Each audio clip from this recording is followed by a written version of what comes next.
Hola, buenas tardes, te saludo con gusto desde la Ciudad de México. Pues así es, finalmente Javier Duarte se encuentra ya en territorio mexicano. Ha sido una larga persecución de meses después de una huida anunciada que pone en entredicho, por supuesto, a todo el sistema de justicia mexicana. Javier Duarte es el hombre que hoy encara lo que podría ser la corrupción oficial, la corrupción gubernamental en nuestro país. Un hombre que gobernó uno de los principales estados de la República Mexicana y que hoy se le acusa del desfalco de 60,000 millones de pesos. Una cifra hasta difícil de imaginar, pues este hombre es hoy acusado no solamente de ese desfalco, sino también de ser la cabeza de una verdadera red que se instauró en ese estado para desmantelar financieramente el estado. Después de una persecución que terminó en Guatemala, donde fue aprehendido, finalmente hoy está aquí de regreso. Hace tan solo unas horas, aquí desde donde estamos, del hangar de la Procuraduría General de la República en Ciudad de México, es donde él aterrizó. Salió en un convoy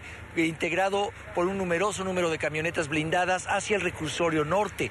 Ahí es donde tendrá su primera audiencia, donde tendrá que verle la cara a la justicia mexicana. Sin embargo, pareciera que nada de esto es suficiente, y es que órganos empresariales y también instituciones que tienen que ver con la competitividad y la transparencia en México ponen el dedo en la llaga.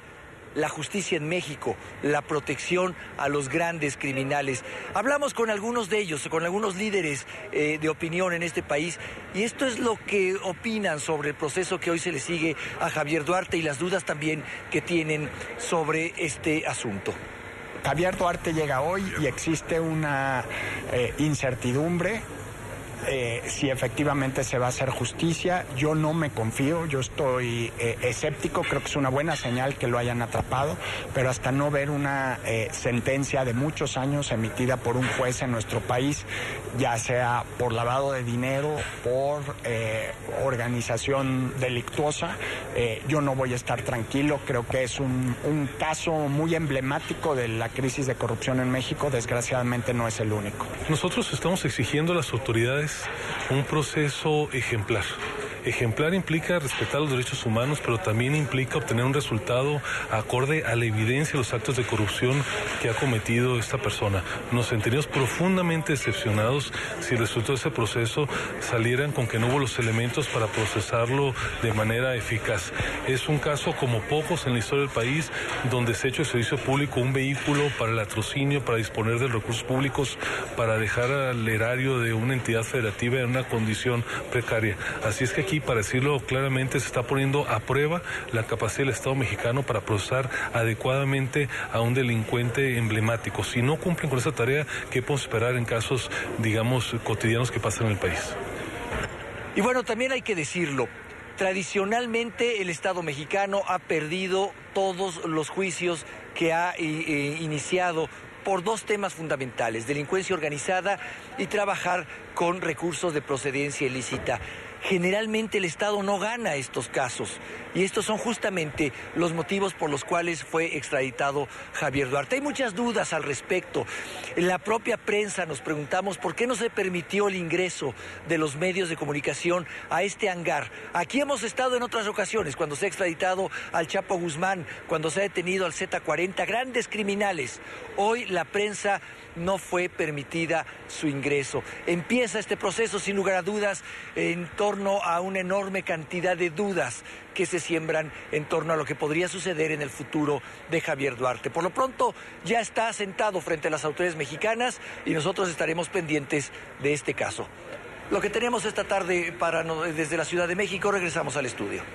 Gracias a Carlos del Valle por la información. Quiero saludar a Gerardo Rodríguez, él es profesor de Seguridad Nacional y Terrorismo de la Universidad de las Américas en Puebla. Señor Rodríguez, bienvenido, gracias por estar con nosotros estos minutos.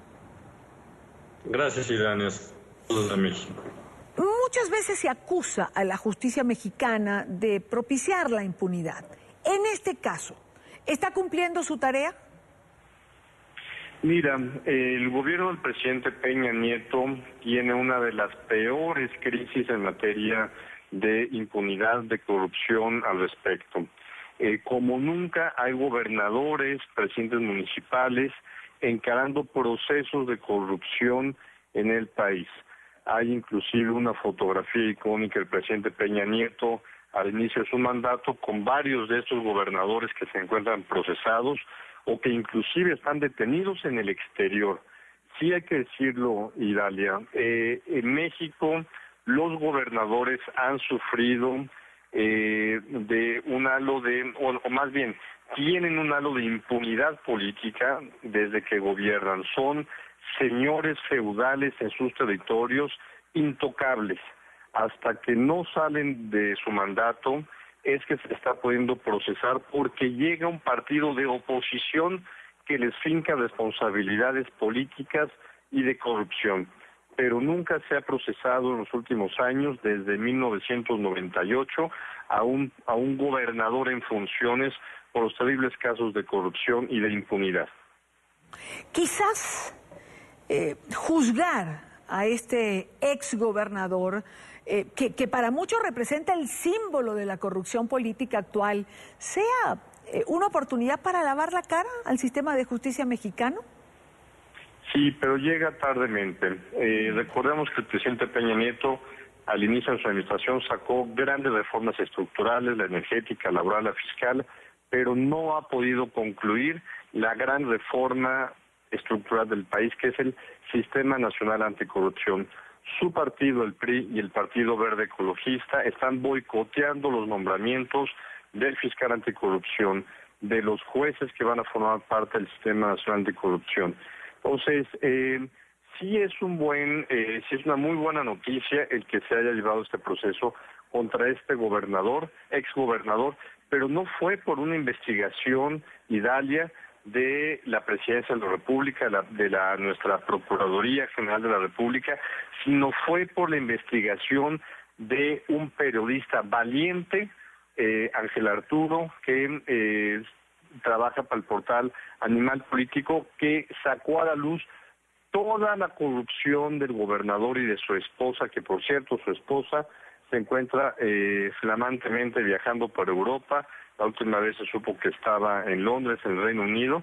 Entonces, no es porque este gobierno, el presidente Peña Nieto, haya llevado esta investigación, no haya logrado la detención gracias a las autoridades guatemaltecas, sino fue por el periodismo de investigación. Claro, señor Rodríguez, pero entonces dentro de este contexto que usted señala, de toda esta serie de dudas que rodean el caso, es decir, ¿cómo los mexicanos van a tener confianza de que se juzgue de la manera correcta o de que se garantice la seguridad para que no ocurra una fuga tipo el Chapo Guzmán la primera vez?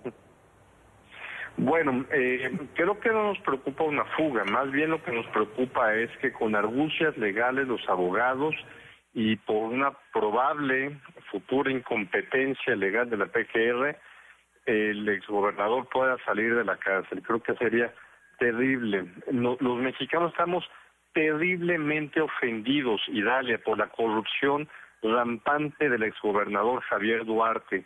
Y no solamente es eso. Tenemos a un exgobernador de Tamaulipas en Italia, detenido por autoridades italianas porque es Estados Unidos y no las autoridades mexicanas quienes lo están requiriendo por narcotráfico. También tenemos en Panamá detenido al exgobernador de Quintana Roo, donde está la ciudad mexicana de Cancún, turística. También se robó miles de millones de dólares de los impuestos de los mexicanos.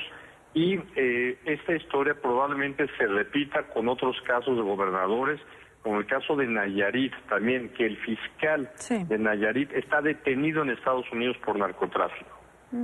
Es decir, un reto por delante tiene la justicia mexicana, porque recuperar la confianza con todos estos funcionarios públicos colocando sus manos en el erario público precisamente, no ha generado en la colectividad precisamente lo que a ratos se pide, ¿no? Credibilidad. Señor Rodríguez, le agradezco mucho estos minutos con nosotros. Gracias, saludos. Buena tarde para usted.